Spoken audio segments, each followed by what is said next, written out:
and welcome to a new video. I hope that this is a video that gives you comfort in the times where you are not getting any sales or seeing little progress in your small business or whatever creative project that you are venturing into.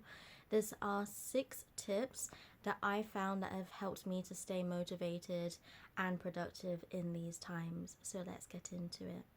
So the first one is journaling. So this is something that I have discovered recently, and it's another way for me to stay creative, which doesn't have to have a means to an end. It's not something that I need to fixate over to have like another sticker design on my shop. It's a way for me to kind of really appreciate the here and now, to be grateful of the things that are happening that are outside of my small business. And I feel like with your small business, it can be really difficult because you're always thinking about the future or reaching certain goals. And sometimes you need to take yourself out of that space to really think about what are you achieving in the day to day, what is happening in your personal life that you might not be, acknowledging or appreciating enough. And I feel like having a journal also helps me to feel like I'm being productive creatively, even if it's not something that is going onto my shop. And it really helps me to reset my mind in a more positive mindset than if I was constantly thinking about my small business. The second thing is spending time with friends and family.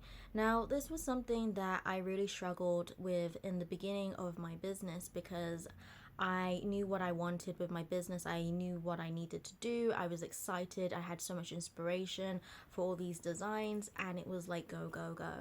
So it made it really difficult for me to want to take time away from my small business.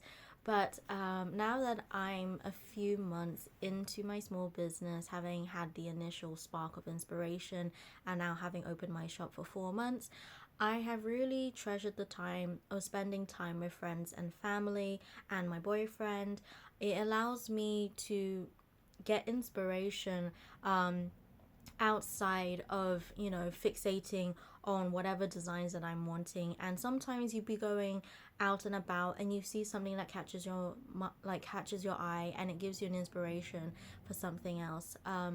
So I think that as well, but also I think it helps you, again, with journaling, it helps you to really appreciate what you have in life. I feel like if I was completely fixated on my small business, it wouldn't be worth it if I didn't have the people who are there supporting me every single day with this. And it really helps me to have some downtime. I feel like when you are thinking about your business constantly, it can easily put you in a bad state of mind.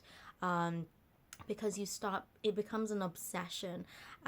Whereas it's good to take time away from something so that you can rethink, rejig, have a better state of mind, and then you can think more clearly about your small business. But also you need to have a break from your small business as well. So spending time with friends and family and having a laugh and not taking things too seriously in life is definitely a plus.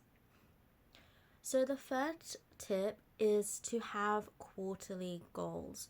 So we all know that when you have a small business, this is a marathon, not a sprint, and it can take years to really build up this business. So what I've found that has really helped me is to set quarterly goals. So what I mean by quarterly goals is splitting the year into a quarter. So with the 12 months, I think about every 3 months, what am I going to do? It's easier for you to plan in 3-month segments rather than the entire year, because it can then overwhelm you. It makes it a lot more manageable. So what I do is that I split it into quarterly goals, and then I split it into weekly goals. And it really helps you to think about how you can channel your energy to be the most productive with the goals that you know that you want right now, because things that can happen in like 8 months time might be irrelevant when you start working on your 3 month goals, when you realize that things are probably not what it seems. So for example, I actually was thinking that I would do digital downloads. As I worked on it, I realized that it was not the right move for my business at the moment, having physical single sticker designs that are currently on my shop, selling something that is digital, for example, like seamless patterns, is completely different target audience. It's a different market. It's also would be confusing for Etsy. What is my shop actually selling or trying to do? And so I decided that that was not the move. But if I hadn't put that in my 3 month goal, I would have then it would have then disrupted the 8th month, and then my goals for 1 year, a lot of them would have become irrelevant. So it's better to plan in 3 months, and then progress from there. And every single weekend, I then have a list of things that I want to do to work towards that goal, whether that's a shop update or a collection or starting sticker sheets, which I haven't done until recently. It allows you to really channel your energy into something that is more manageable rather than one big goal at the end. And that's definitely helped me to be more productive. Also, with the 3 months, you want to think about what are your 3 month goals based on the information that you have gathered from your previous 3 month goals. So naturally, if something isn't working or something is working, you have to be really honest with yourself. A lot of the time with a small business, you do have to somewhat be a little bit detached. It's difficult because when you are so kind of in a way emotionally invested in your designs, having worked on them for X amount of hours, but you really have to be realistic in terms of, is it selling or not? Does this have potential to sell? What kind of audience am I targeting? Is this a marketable product, and why? Things that are working, you need to think about, assess, why is it working? How could I make more products that are similar to that? And sometimes there may be a product that you absolutely love but doesn't sell well, and you have to be honest with yourself. Is this something that you want to keep on your shop? Is this something that you want to make more of? If it's something personal to you and it's something that you are not fussed with making sales, which sounds a little bit silly in a small business, but sometimes even as a human being, there is like a core part of you that you want to stand for something. And if that, even if that something doesn't make a lot of sales, but it's something that is true to you and your brand, maybe keep it. So it's really up to you in terms of where you see your business going, how you want to progress it, and what is truly important for you in your business. And so basing your next goals based on the information that you have learned is vitally important to improving your business productively. And if you can be reflective of the things that have done well, it can also then motivate you to work on your future goals. Number 4 is being flexible. It can be easy to have a rigid mindset in terms of what you want your business to be. In the beginning, you'll have this idea, or maybe you'll see other small businesses and be like, oh, they are doing this, I should be doing that too. Surely that is something that works for me too if it's working for them. And that's not always necessarily true. And every single small business has a different starting point, financially, influentially. And so that same applies with how not anyone can just sell keychains and notepads, because income comes to play as well, sadly. So I think being realistic with what is actually fruitful for you as a small business person, and also in in what you are actually financially capable of doing. And when you're starting out as a small business, there is a lot more risk because you are less experienced of knowing what works for your business and what doesn't. And so buying into like keychains and notepads, which are actually very expensive to buy, especially the upfront cost, the minimum cost of the minimum quantity of buying X amount of products, and so I would say slow and steady. I wouldn't do too many things at once, but also be open minded with what is sustainable for you as well. Because, for example, for me, I have a full-time job, and this small business is very much a hobby for me. Now, that is not the same situation as some other people. Some other people have a small business as their full-time job. So, of course, when you are comparing your goals or your vision for your small business, you to other people, be realistic or reasonable with how you decide to progress. Being flexible depending on what your life circumstance is very key to being proactive in growing your business and staying motivated. If you can always have the vision of I want to be like that person, and you have no idea how many steps it took to get there, how maybe they had someone to help them financially to get to that step, it's good to kind of ground yourself and think about what you yourself are capable of, if that makes sense in a long-winded way. The fifth tip is that if you aren't getting any sales, take time to draw. I wouldn't stress too much about not getting sales in the first few months of your business.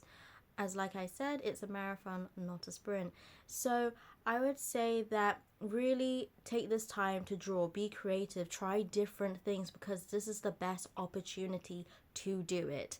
When you're in the beginning stages of your small business, this is the experimental stage to figure out what you yourself want from your small business, what you want from your branding, what kind of products do you want, what kind of aesthetic do you want, and it really helps you to then narrow down what you want. So in this time that I haven't been getting a lot of sales, I've been focusing on my listings and the ones that have done well. For example, my UFO stickers, my cat stickers, I've been doing more of that and seeing what other small businesses, what is working for them could potentially work for you. I follow a few UK artists, so I know, have some idea that tea and coffee is does well for certain businesses, so why not explore that? Maybe it will work well for you. Not necessarily, but it's worth a shot at this time, right? So that's what I've been doing at this stage, and honestly, adding listings and doing the designs is one of the most exciting parts of the business. When you eventually get into a bigger business, you'll have actually less time to draw. So make the most of this time when you don't have a lot of sales. See it as a silver lining in this time. So the next thing is that number 6 is probably one of the most important things, and something that I only recently did since I started journaling, and it is celebrating the small wins. I think when you have a small business, growth is quite gradual. I'm not gonna lie, and I think celebrating the small wins, both in your personal life and also in your small business, growth is still growth. You might not have grown as much as you had wanted, but girl, you are still growing, and that is the main thing.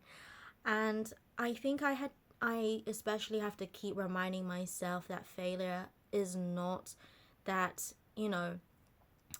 there's more failure in not trying at all than trying something and getting a small amount of growth. It takes a lot of bravery to put your art out there, and it's one of the most in a way, the most fulfilling things that I have ever done. It has definitely been the most challenging thing that I have ever done. But for example, for my YouTube channel, which I've had for several years at this point and taken several years breaks from, I've been marking down my YouTube subscribers 10 at a time. And, you know, when nowadays, recently I get 10 subscribers every 1 or 2 days. And, you know, sometimes when you're used to getting that amount of subscribers, you get a little bit sad when, let's say, if I'm used to 1 to 2 days, that it goes to 2 to 3 days. But when I look at the small wins and I mark down how many 10 subscribers I've got in X amount of days, and I've looked back from months ahead, it took me 2 weeks to get 10 subscribers at one point in the beginning of me starting my small business content. And to go from 2 weeks to 1 to 2 days is massive for me. And so I think you can easily get caught up in terms of like the new norm of progress, but to look back, only look back to see how much progress you've made. And it's very important to do that, especially sometimes if you're not making progress in your small business. Maybe your YouTube channel is doing well. If your YouTube channel's maybe not doing, maybe your personal life you're doing really well. I remember like in this time, like I got in the last 2 years or so, 2-3 years, I've gotten my first full-time job that was steady, that paid well. I passed my driving test. I've in a stable relationship. I've traveled to within the next 2 years, I will have traveled to 7 new countries. I got my first commission. So all of these are wins. And I think sometimes it's just when you fixated on like, I need to get a new word for fixated. The amount of times I've said fixated. But when you're like obsessed over a goal such as sales, which is something that is very much not in your control, don't do that. Don't get upset about things that you can't control, because ultimately things like views and subscribers and sales you can't control, but what you can control is how you react to them, and seeing a positive light in all of this. You're gonna get there. Keep being persistent, keep being patient. Watch other small YouTubers like me, but watch other small YouTubers and, see the baby steps happening. It doesn't happen overnight, but anything good doesn't happen overnight. And, take this as a time to be grateful.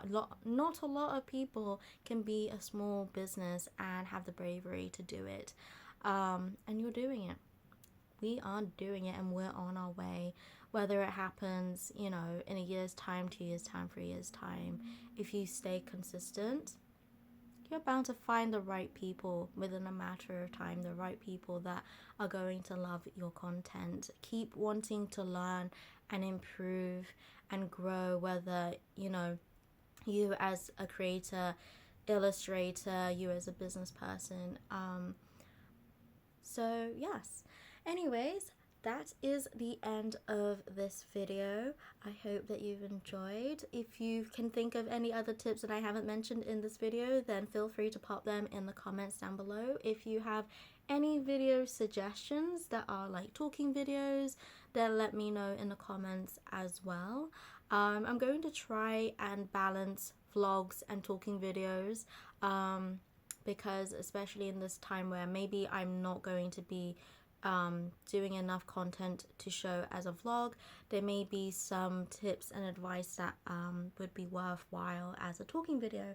So let me know if there's any questions that you have. Maybe I'll do a Q&A, I don't know. But yes, subscribe, like and comment, and hopefully I will see you in the next one. Bye.